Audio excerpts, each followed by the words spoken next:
Hey yo, what's up? Today guys, magluluto tayo ng chicken takis.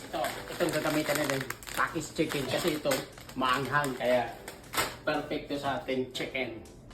Sundan niyo ako guys, paano gawin to. Ito lang yung proseso natin guys. Meron tayong dalawang pirasong chicken breast. Yan, hiwain lang natin pahawa. Ginawa natin chicken strips. Kaya sa mga mahihilig sa maanghang, ito yung perfect yan guys, yung takis. Pagkatapos yan hiwain yung chicken, ayan. Tapos na guys, ilalagay natin yung takis dyan sa may blender. I-blend lang natin.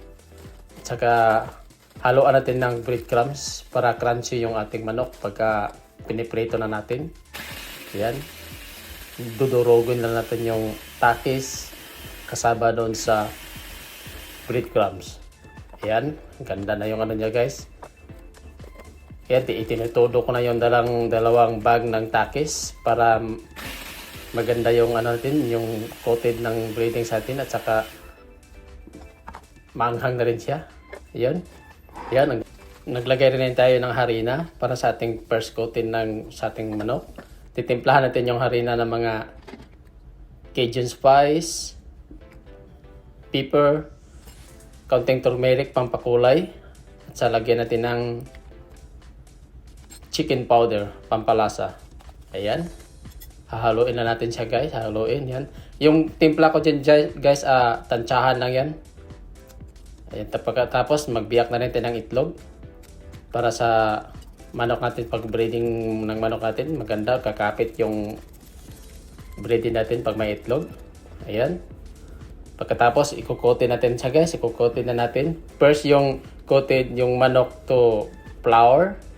Tapos ilublob sa itlog, saka ilagay natin doon sa takis and breadcrumbs.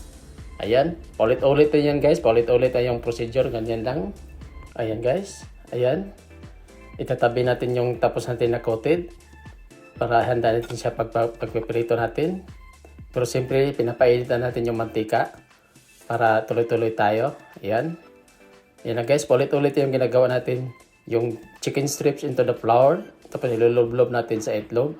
Tapos ilalagay natin doon sa may breadcrumbs at saka takis na dinudurog. Ayan guys. Ayan guys. Ready to fry na natin yung ating manok. Ayan. Ayan. Ang ganda na niya tingnan guys. Ayan. Saka yung mantika natin huwag masyadong mainit para hindi siya masusunog. Yung saktuhan lang. Yung ginagamit ko pa lang dyan na kawali. May ano yan. Yung may sukat ng init, kaya yung ginagamit ko dyan nasa 300 to 400 Fahrenheit lang yung init niya. Ayan guys, yung ating chicken strips. Pero simple, ubusin na natin to guys. Lulutuin na natin lahat. Malapit natin matapos. Ang sarap ng tingnan natin chicken strips dyan guys. Na mula-mula at saka crunchy. Ayan, malapit natin matapos guys. Ayan guys, ito na yung ating chicken strips. Tapos natin pagluluto guys, ayan, tatabi natin. Ito na. Ayun, napaka-crunchy. Patitikman na natin to sa aking tagapaghusga, ang aking anak na si Ali. Ayan. Anong masasabi niya dito? Chicken. I hope it's gonna be good. Kagat na. This spicy sauce. Bismillah. Alright. Ang nasarapan. Sausage. Kaya yun guys. 3 Gusto niyo sa million mga out of manghang na ano, 54,000. na chicken strip ko lang sinasabi yung Jollibee dito. Kabahan ka na Jollibee. Napakadali lang gawin. Ayan.